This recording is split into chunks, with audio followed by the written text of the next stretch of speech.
What's up mga ka-snowman? Punta tayo sa chapter 4, yung moving vessels. And try natin, explain ko yung mga case dito sa mga ganitong klaseng problems. So ito yung, sige mamaya. Ito yung magkakaroon ng dalawang case. Which is,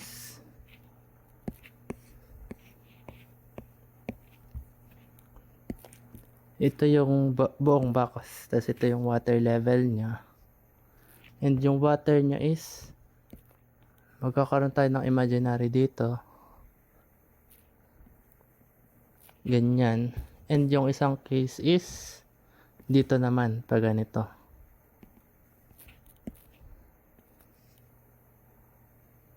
So, may iba't ibang case dun sa problems, depende sa mangyayari. So, dito ay try muna natin i-solve yung mga pwedeng i-solve dito sa problem na to. First, drawing tayo ng box na rectangle. 4 meters to, 2 meters ito, and then may water level. This one is 1.8 at 0.2. Tapos ang width niya is 2 meters. So yan na yung box. And then ang tanong is, if the allowable force at the real world is 200 kilonewtons, how fast can be accelerated horizontally? So may acceleration dito. And ang mangyayari gawa ng acceleration, yung tubig natin is magaganto. And pag mas mabilis pa, meron sa tubig natin is magiging ganito na. Ganyan na. Ganyan. And then, magkakaroon pa ng imaginary water dyan. Yung imaginary water na yan is useful naman sa pag-calculate ng pressure dun sa yung pressure dito at saka yung force. So, ang first step dito is kukunin nyo muna yung height nung pag-angat niya dito. So, una pala, check nyo muna yung pressure niya kapag puno yung tank.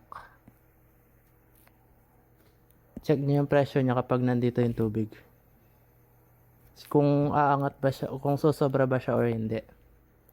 So, kapag nandito yung tubig, ganyan yung dalawang points na. Pag kukunin natin yung force, hydrostatic force nito, ang formula lang is PCGA or H bar gamma water area. So, ang H bar nito is kalahati lang hanggang dun sa centroid, which is 1.8 plus 0.2, 2 over 2 is 1. That's 9.81. And then, ang area niya is 2. Ito yan. Tapos, yung width niya na 2. So, ang pressure na encounter niya pag kinalki natin is 39.24. So, kulang pa. So, kaya pa niya i-withstand. So, pwede pa siyang mag-accelerate para mas lumakas yung pressure. Kasi 200 kN yung kaya niyang i-support eh. So, ibig sabihin, aangat nga siya. Ganito yung maximum na kaya niya for imaginary. Hindi lang natin alam kung ganito or ganito yung itsura. And yun yung explain ko mamaya. So, drawing muna natin yung bagong water level.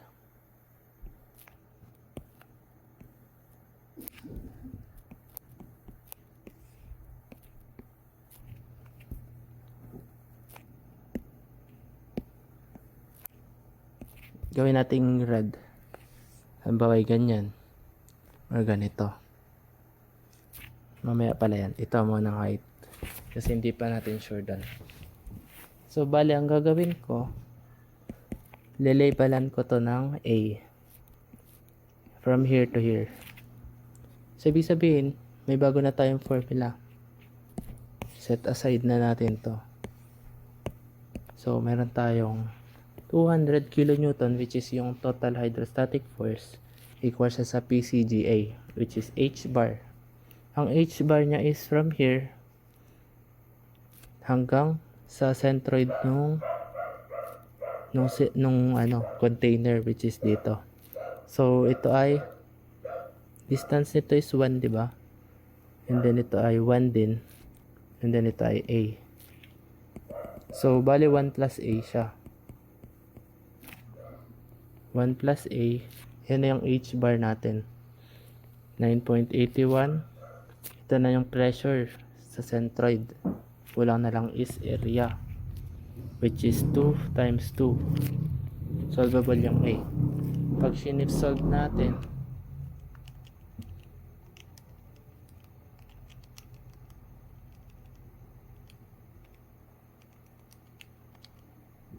nakuha natin is 4.0968.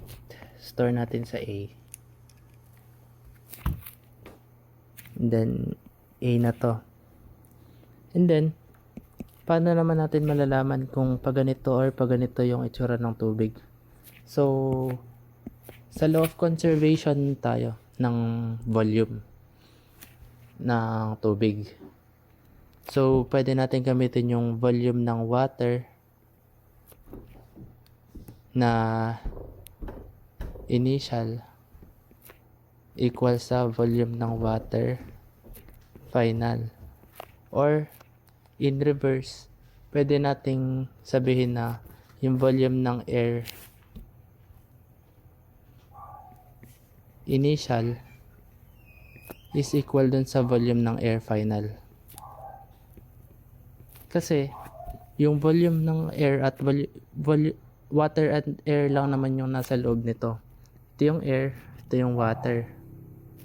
So, mababago lang yung position niya. Halimbawa, naging ganito. Itong area nito, water na. Ito na yung air.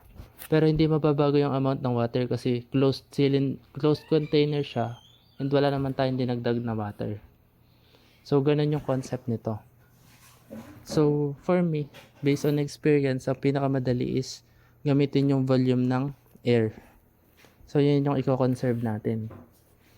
So, para malaman natin kung pag ganito siya or pag ganito, first pala is magkaiba sila ng computation kasi kapag ganito yung itsura niya at ganito. Kapag ganito yung itsura niya, mas madali. Kasi volume ng air, di ba yan? So, ito yung volume ng air. Yan yung lalabas na volume niya. Which is area lang ng triangle times yung width, no? Width niya. Na perpendicular dito sa tablet. And then, the other case naman, iba na rin ang computation kapag ganito. Kasi, yung volume ng air na lalabas dyan is trapezoidal na. And then, yung water is trapezoidal din. So, yan yung mas mahirap na case. Pag ganito naman, yung mas madali, ang air natin is triangular, water natin is trapezoidal. So, paano natin malalaman kung alin ang case na gagamitin muna? So, ang naisip kong way is, try muna natin kung ganito siya. Ano yung magiging volume ng air? Edi ito yan. Yun nasa kanan. Kasi ito yung water. Kasi parang natutulak siya pag ganun, gawa ng acceleration na ganun.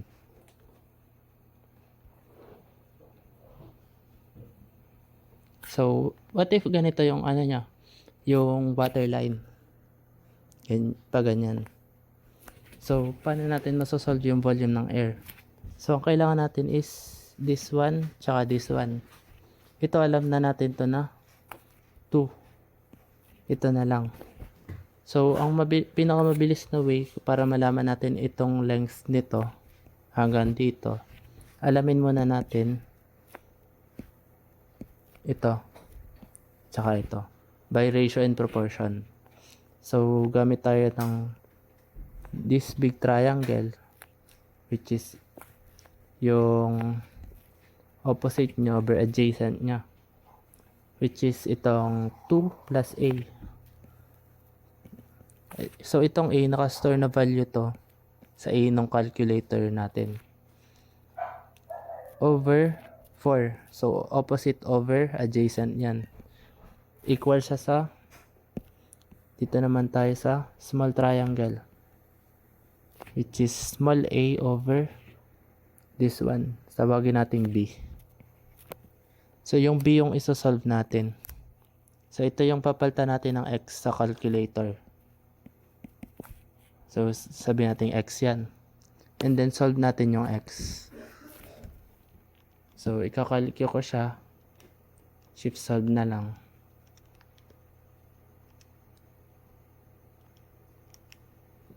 Or pwede nyo ring ilipat yung X dito, tas ay ilipat nyo to sa kabila kung ayaw nyo mag-shift solve.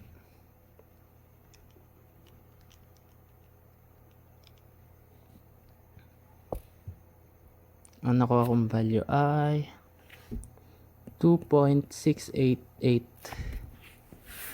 And then para makuha yung kabila, since 4 yung length nito, kung 2 point blah blah blah to, ibig sabihin itong nandito, which is ito yan, is maminusan lang natin ng 4. 4 minus ans nyo na lang sa calcu. So ay 1.312.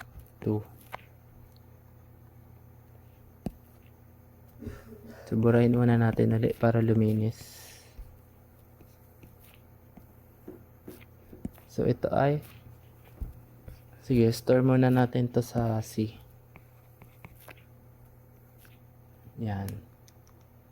So pwede na natin makuha yung volume ng air, which is volume lang nitong triangle na to times yung width nya, which is 2 times C times 1/2 base times height times 2 ulit, equal siya sa 1/2 2, tapos yung in-store natin na C, which is ito, times 2, 2.62. So kung 2.62 siya, ibig sabihin yung volume ng air natin currently is 2.62, which is mali kasi dapat ay kung ano yung initial volume, yun din dapat yung final. Ay, hindi pa pala natin nasosolve yung initial, no? Yung pagko-compare natin. Ito lang yan. Volume ng box. So, kunin lang natin yung area na to, times lang natin sa to na width nya. So, ito yan. Highlight natin. Yan. Ito yung area ng air times yung width na 2 meters para maging volume. So, yan ay 0.2. Ito yung height nyan. And then yung 4 na ito. Times 4. And then times 2. 1.6. 1.6 yung target nating volume. 2.62 siya kapag ganito. So, mali to. Kailangan natin paliitin yung volume ng air. Paano natin mapapalit yung volume ng air? Pag ganito ba? Or pag ganito? So, since pag ganito, lalaki yung air, pag ganito puno na yung air. Pag ganito naman, palit ng palit yung air hanggang mag-zero siya dito. Puro tubig na yan. So, ibig sabihin, mga nandito lang siya. Kasi malaki dito, palit ng palit. So, halimbawa, ganyan yung itsura niya. So, ito na yung case na ginamit natin for dito sa problem na to. Ito yung tamang case.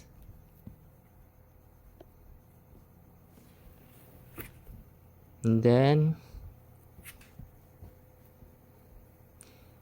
after nito, next natin kailangan gawin is, kailangan natin yung angle. Kasi di ba may formula tayo na tan theta equals A over G. Para makuha natin yung angle nito, pwede tayong mag-reference, which is ito. Kung ano yung angle na to, equal siya sa angle na to. So, A over B lang siya.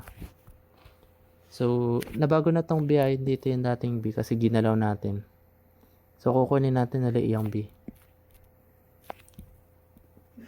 So, drawing ulit natin ng bago. Yan. Ito yung water na original.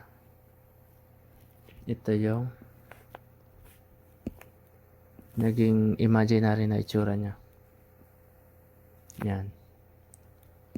So, ito, yung A natin, nakastore pa yan.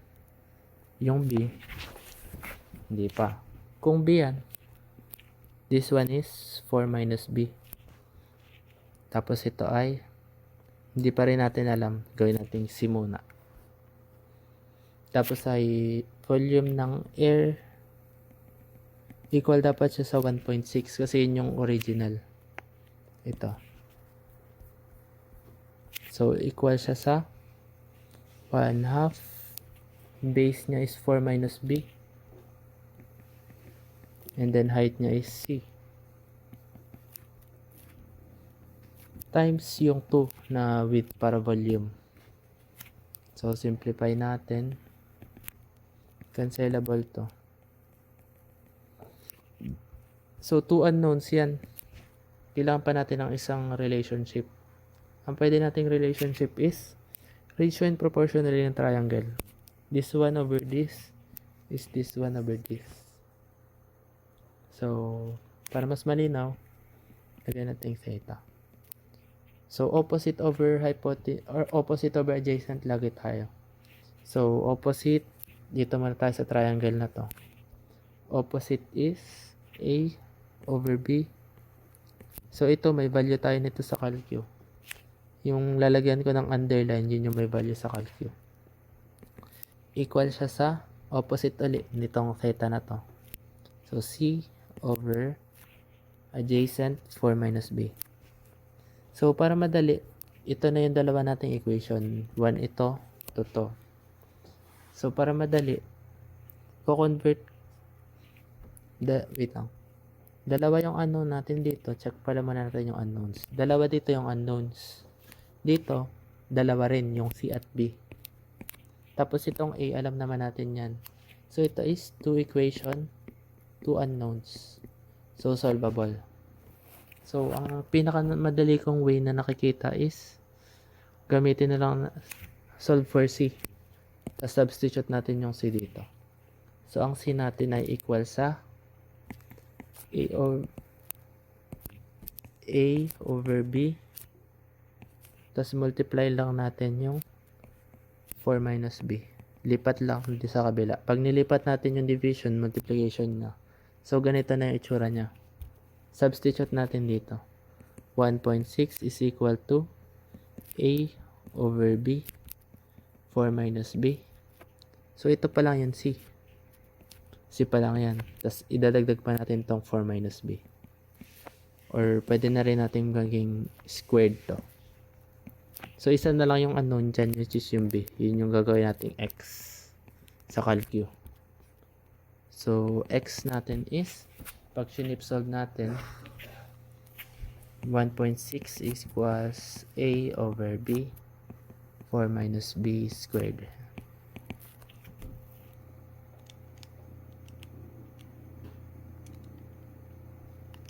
A over X.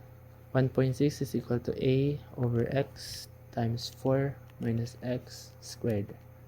And then solve for A. Tapos, ang expected value natin ng B is 0 to 4 dapat. Kasi ganun lang naman yung length nitong container natin eh. So, bawal siyang mas lumaki doon kasi hanggang dito lang yung range. Bawal din siya mag-negative kasi wala namang negative na value. So, ang gagawin ko, yung pag nakalagay dun sa calculus na solve for X, naghahanap siya ng initial value. Gawin yung initial value is 2 para nasa gitna ng 0 to 4.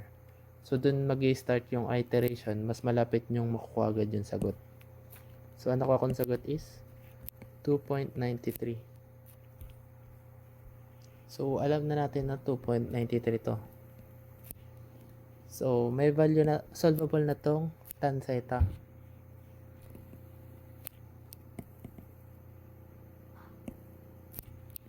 Tan theta equals A over G, diba yan? Equal din siya sa A over B. So, itong A na to is yung acceleration yung hinahanap. Tapos, ito yung naka-stored over B, which is 2.93. So, para mas accurate, store natin muna to sa D. Tapos, lagay natin dito yung D. So, yan ay A is equal to A times 9.81. Ito yung G, tinranspose ko lang. Divided by D.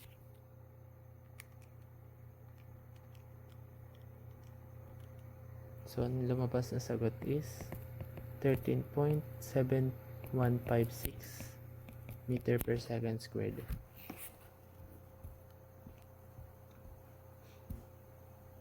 So, ito yung final answer dito sa case na to. So, here's another question. What if, paano naman natin isosolve kapag ang lumabas is ganito? So, try natin na na babaan to. Ibig sabihin, pinalaki natin yung volume ng air. Ibig sabihin, possible na ganito yung mangyari. Kasi malaki yung kailangan na volume ng air. Kasi ito yung V air, oh.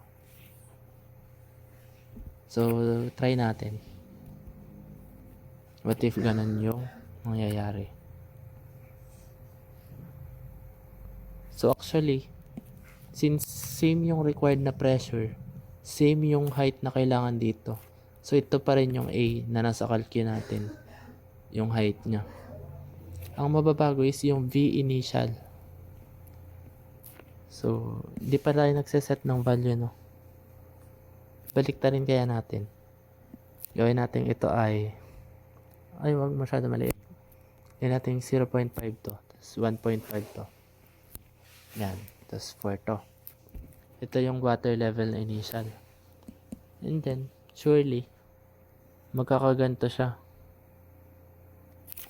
Pero isolve din natin. So, ang V initial natin is 1.5 times 4 times 2, which is 12. Laki pala, no? Hindi man necessary na ganito kalaki. Sige, hatiin na lang natin. Para medyo realistic. Yan. So, ang volume niyan is 1 times 4 times 2, 8. Okay na yan. Tapos, check ulit natin kung anong volume niya kapag ganito. Yun nila yung makuha natin actually. Yun nandito. Itong 2.62. Pero, let's just redo the process. So, ratio and proportion, 2 plus A over 4 is equal to A over, ito ang makukuha natin, sabihin natin X. X equals, solve ko lang sa calcu guys, makas naman, A over X. So, yan ulit yung 2.6878. So, i-ans na lang natin to para madali. Sabihin natin 4 minus ans, makukuha natin ito. Yan ay 1.312. Ans pa din. Ito yan Ito yung 1.31 to 1/2. Ito yung base. Tapos kulang na lang is yung height na 2. Tapos ay yung width niya na 2. Ganun lang ulit. So 2.62. So as you can see, 2.62 yung volume ng air kapag ganito yung orientation niya. Eh, yung initial volume is 8. So, anong kailangan nating gawin? So, ibig sabihin, ang tamang orientation niya is nakaganyan para lumaki pa yung air. Ito yung air. So, ang pinaka-cool dyan is dapat hindi natin magalaw tong height ng A. Kasi yung height, itong height na ito, ang magre-result ng hydrostatic force na equal dito sa 200. So, fixed dapat to. Kailangan lang natin gawin is galaw-galawin tong water line so that ma-maintain natin yung volume ng initial air tsaka ng initial water. So, kaya ganun yung nangyayari. So, ganito na siya. And then, iba na rin yung process dito, guys. So, minove natin siya. So, wala na tong value na to. Back to ganyan tayo. Kukunti uli yung available na data. Set aside ulit natin to. Bago ulit ng calculations. So, what is the way naman para masolve to? To calculate the volume of air, ito na yung mas mahirap na part kasi trapezoid na siya. Although you can also calculate this. Actually, gano'n na lang. Ito na lang water. Sabi natin B to, ito ay C. We also have the relationship between B and C kasi siya ay small triangle ulit, which is A over B. May value tayo ng A. Equal siya sa this one. Big triangle. Which is 2 plus A over C. So, kung gusto natin solve yung C, B over A, 2 plus A. Let's equate natin dito. 8 is equal to, kung ang volume pala ng air is 8, need natin is volume ng water. Since hati yan, pwede nyo rin isolve to. Volume yan. 18 makuha natin. So, 8 is equal to, trapezoid tayo, no? Times 2. So, yan ay B plus C. Tapos, 2 over 2. Ito yung trapezoid na yan. 2 over 2. Pwede nyo rin pagbuko rin na ganito kung mas madadalian kayo. And then times yung width nya na 2. So, cancelable to. Magiging 4 is equal to B plus B over A 2 plus A. So, pwede na ito i-solve. Meron tayong value nito nakastore sa A. And then, yung B yung gagawin nating X. 4 equals Bx plus X over A 2 plus A. Shift solve. B is 1.6076. So, store na natin ito sa B. Okay, so, may store na tayo dyan. So, ito na yung theta natin. So, tan theta is equal to A over B.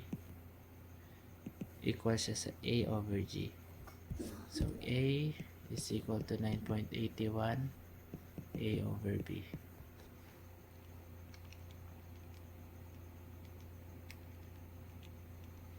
$25. So, previously, ang nakuha natin is nasaan yun? Ito yung acceleration natin. Ito, 13. This time naman is naging 25 siya. Which makes sense. Dahil, mas mabilis na yung kailangan mo kasi mas kukunti yung tubig mo. mas mabilis yung acceleration na kailangan mo para mas malakas yung force. Since mas lumiit yung tubig, more acceleration is needed para mas malaki yung force. So that's it guys for case number 2 kung may encounter nyo. May isa pa akong gustong ipakita na case, which is may babaguhin ulit tayong isa sa problem.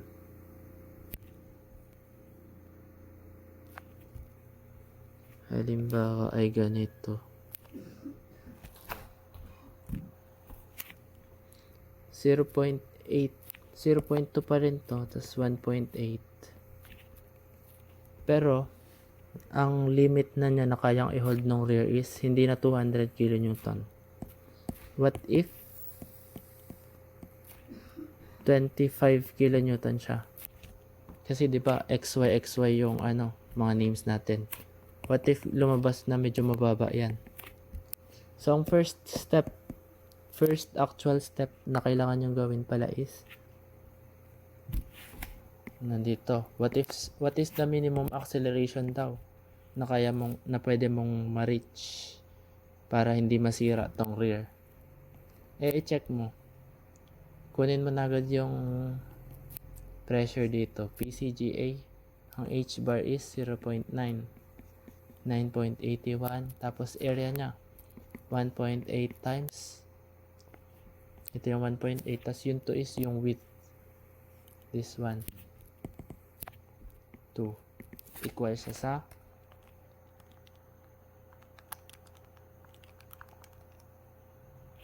31.7844. So initially hindi pa siya naandar. Ang force na na-encounter na nung ating rear wall is 31.7844. Ibig sabihin hindi pa siya nakaka-accelerate, sira na agad. Possible yan na maging case. So dapat i-check nyo muna yung force na nabibigay niya kahit hindi pa siya nag-accelerate. Kasi baka hinahanap mo kung gaano kabilis dapat siya. Sira na pala kahit di pa naandar. So, that's another thing to consider. So, sabihin natin na medyo mas mataas naman dito. Sa 31.7844. What if 36 naman? 36 kilonewtons. Ngayon, ito yung question. Paano mo malalaman kung ganito ba siya or lampas na? Kasi medyo malapit to dun sa sa 31 point something, yung sa simula pa lang ay sira na agad. Tinaas lang natin ng konti. So, ibig sabihin, sa simula, hindi pa siya masisira kasi ang minimum niya para masira is 31.7844. So, kapag 36 yung kaya niyang i-withstand, yung simulang pressure niya is 31.7844, so hindi pa. Unless mag-accelerate siya, aangat yung water level, possible na. So, ang question na lang is, paano natin malalaman kung lampas ba siya or hindi pa? Kasi iba rin yung solution kung pag ganito siya. So, mas madali naman. So, equal na tong dalawa. Since symmetrical naman. So, alam na agad natin na to. Kailangan na lang nating malaman is yung height nito. Compared sa ganito, na hindi pa natin sure na ganyan pa yan, may dalawang case. So, ang way para malaman yan is tingnan natin yung critical point, which is ito. Ito yung critical. So, equal pa rin yung dalawa na angle. So, ito ay 2 at 2. So, critical siya kapag ang tan theta ay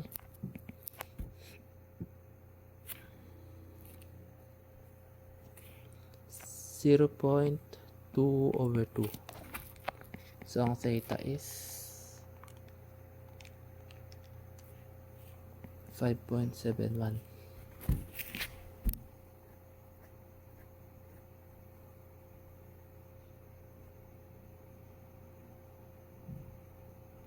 So, pagpalagay natin na 36 to. Kung nakaganito pala siya, I think hindi na rin pala masyadong mahalaga to. Isipin mo na lang na puno siya. Pag puno siya, kunin mo yung pressure kapag puno siya, which is yung PCGA ulit. So, ang H-bar niya, since 2 siya, H-bar niya is kalahati lang. So, 1, 9.81.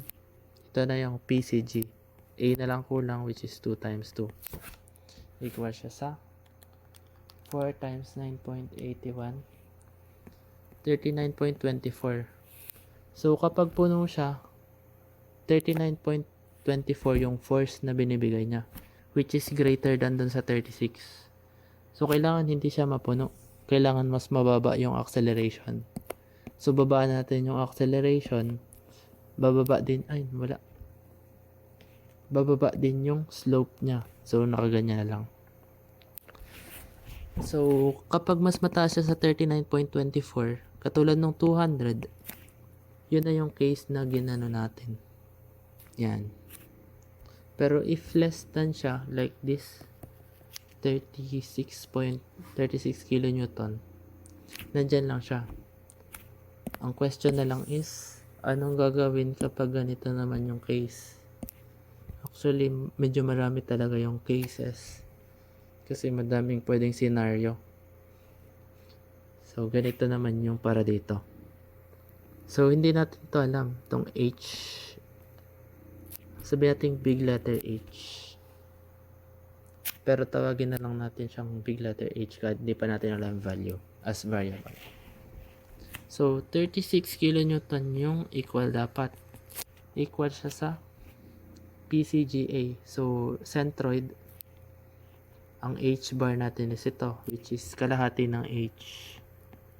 Tapos ay 9.81 para maging pressure, and then area. Ang area niya is yung big letter H times 2. Solve for H. Pwede na itong mawala. 36 equals 9.81 H squared. Ang H natin is 1.919157. So, store natin sa saan ba? A na lang ulit. Back to A tayo.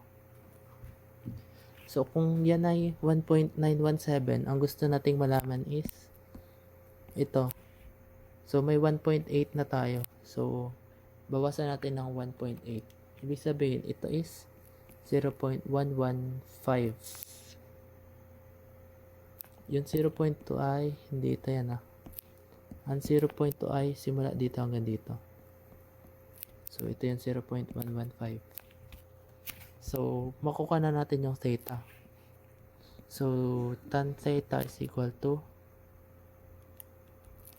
saan na yun? Ito, bawasan natin ng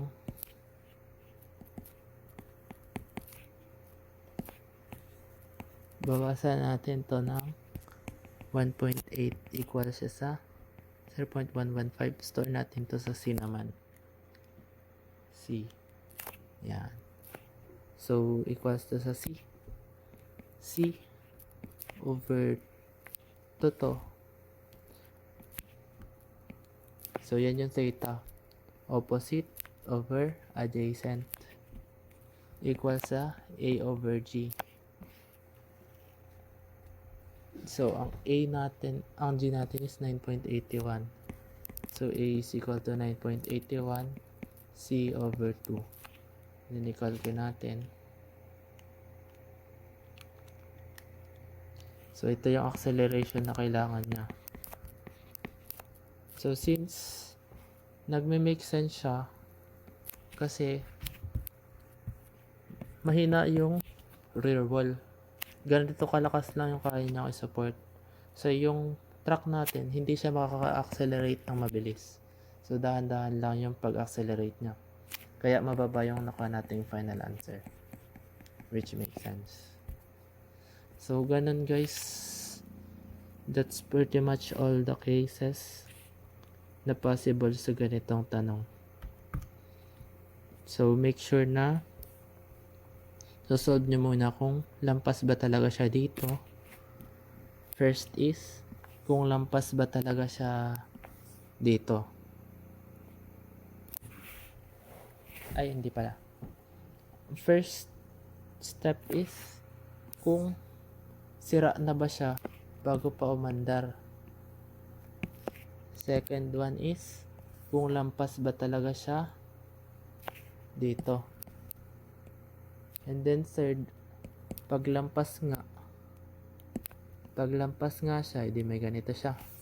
Pipiliin nyo naman kung dito ba siya or dito. So, medyo madaming process. Pero ganun yung way para makuha yung tamang sagot. Since random yung mga values natin magkakaiba. Kasi naka surname and number of surname to. And then y natin is number of first name. Tapos ang i-given ni sir ay xy kilonewton. Minsan, yung max na kaya. Magkakaiba-iba talaga tayo. So, ito lahat ng possible case. That's it guys. Thank you for watching. Medyo mahaba to. Pero, ito lahat ng kailangan malaman sa mga case ng ganitong problem. So, bye mga ka-snowman.